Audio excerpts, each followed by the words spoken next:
My aunt tried to take my son, claiming I was a bad mom. Facing job struggles and family drama, I fought back with evidence and support, winning the custody battle and building a stronger life for us.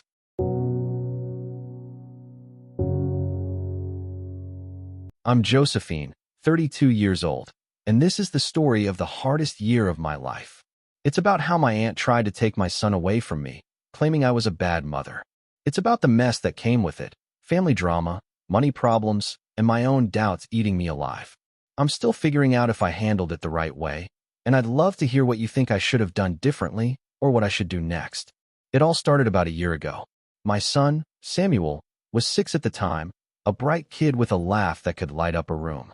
He's my everything, even when he's driving me nuts with his endless questions about why the sky's blue or why dogs don't talk.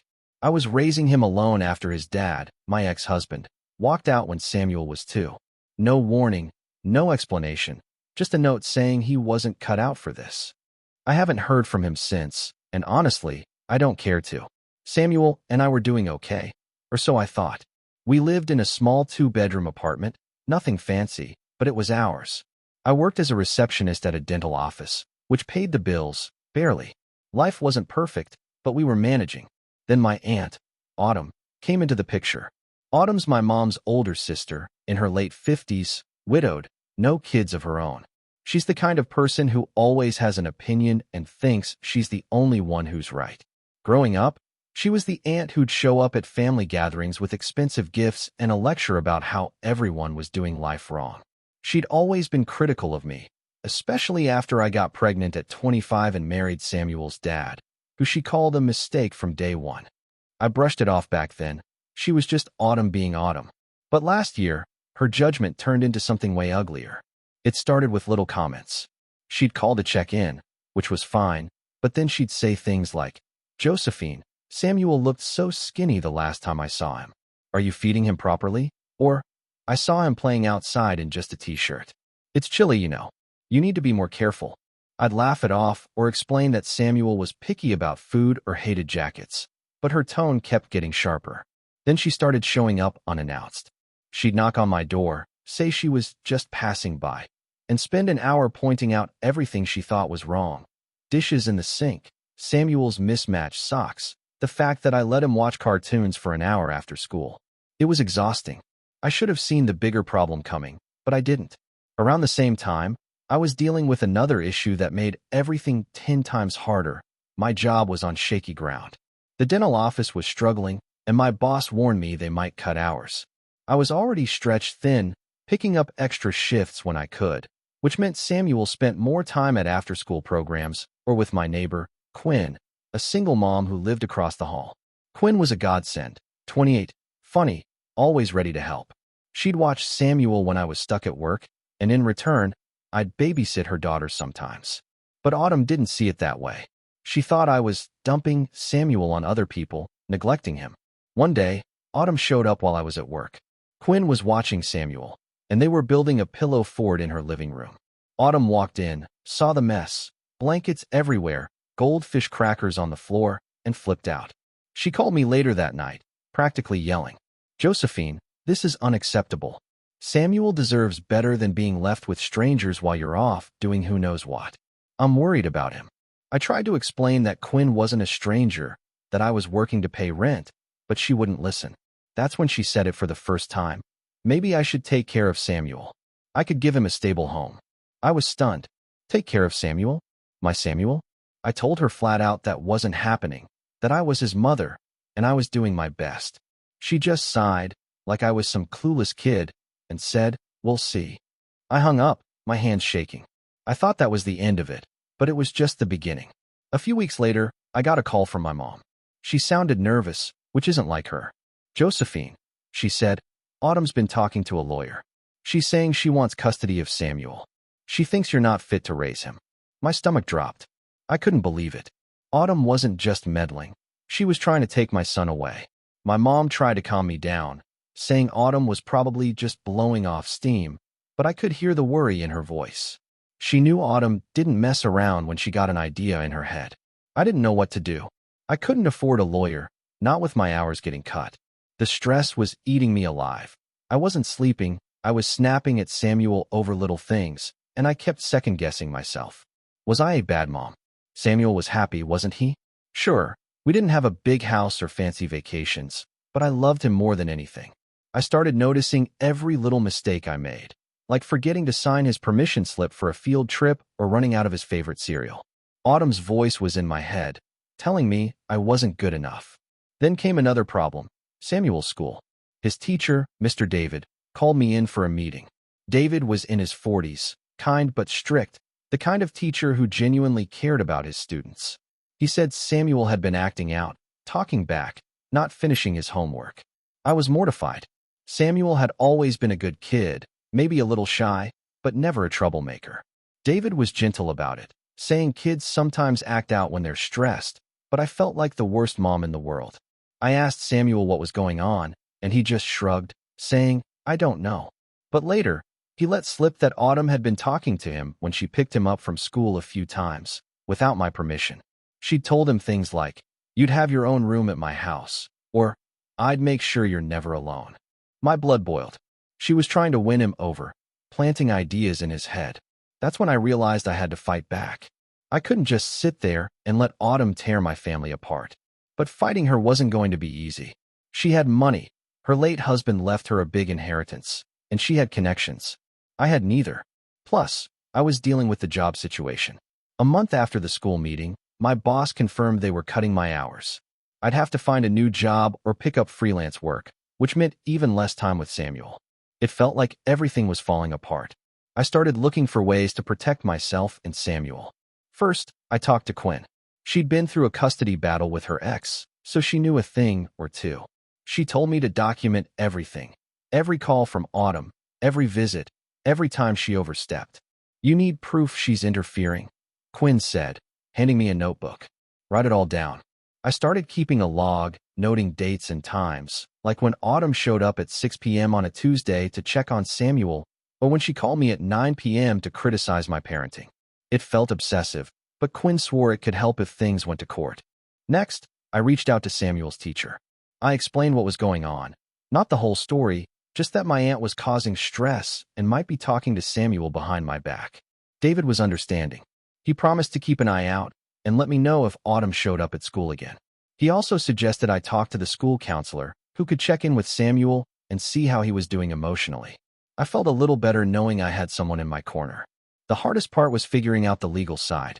I didn't have money for a lawyer, but I couldn't just ignore Autumn's threats. I spent hours online, reading about custody laws in my state. I learned that Autumn would have to prove I was unfit, meaning I was neglecting or abusing Samuel, which I wasn't.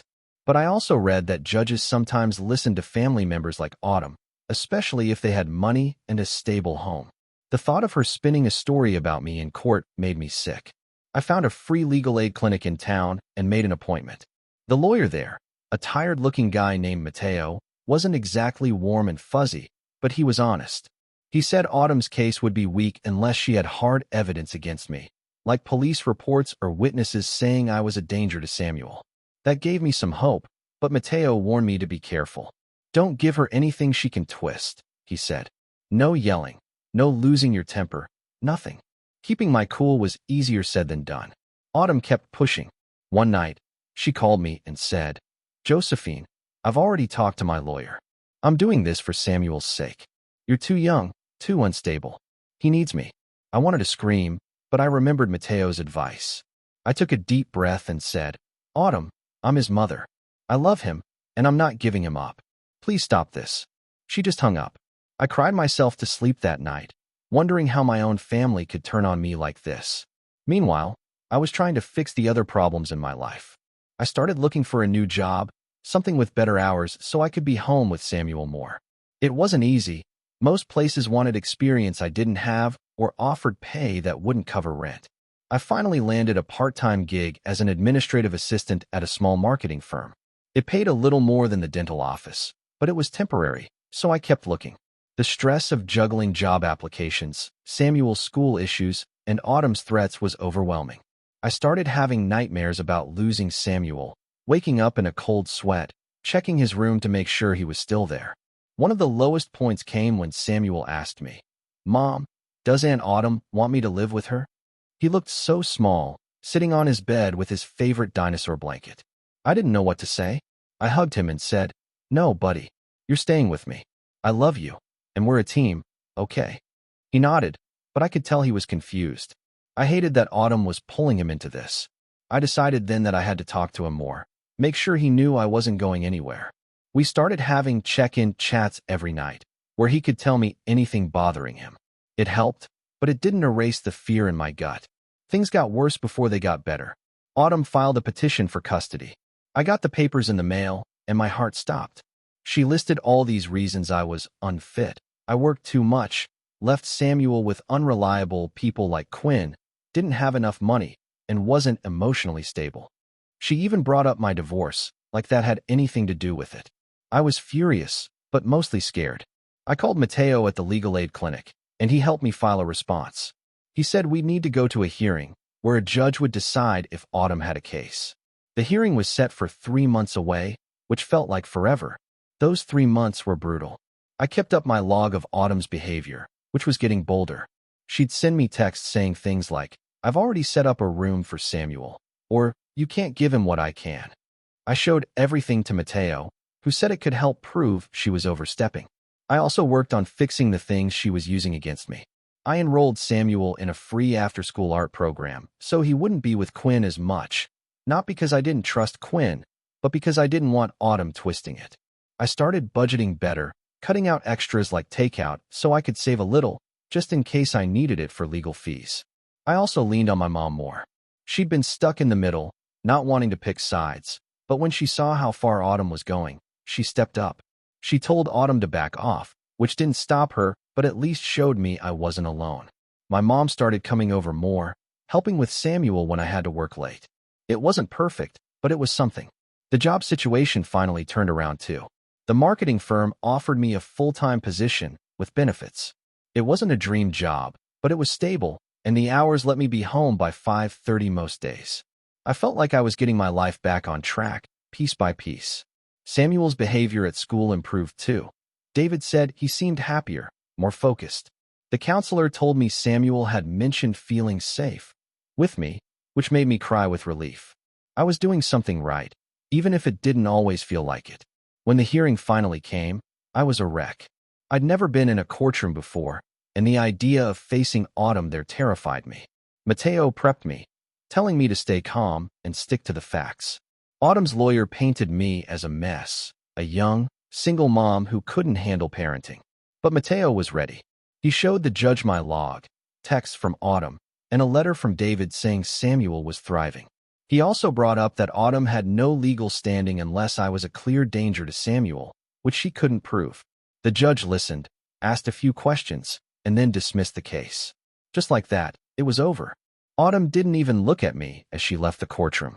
I felt like I could breathe for the first time in months. Samuel was still mine, and Autumn couldn't touch us. Things aren't perfect now. Autumn hasn't apologized, and I don't think she ever will. I've kept my distance from her, and my mom says she's backed off for now. I'm still working on being the mom I want to be for Samuel. The new job helps, and we're saving up to move to a bigger place next year. Samuel's doing great in school, and we're closer than ever. Looking back, I wonder if I could have handled things better. Maybe I should have confronted Autumn sooner or gotten a lawyer faster. Maybe I should have talked to Samuel more about what was going on. I don't know. That's why I'm telling you this. What do you think? Was there a smarter way to deal with Autumn? Should I be doing anything else now to make sure this doesn't happen again? I'd love to hear your take. Thank you for tuning in. I hope you enjoyed the story. Don't forget to subscribe and hit the notification bell so you never miss our daily updates.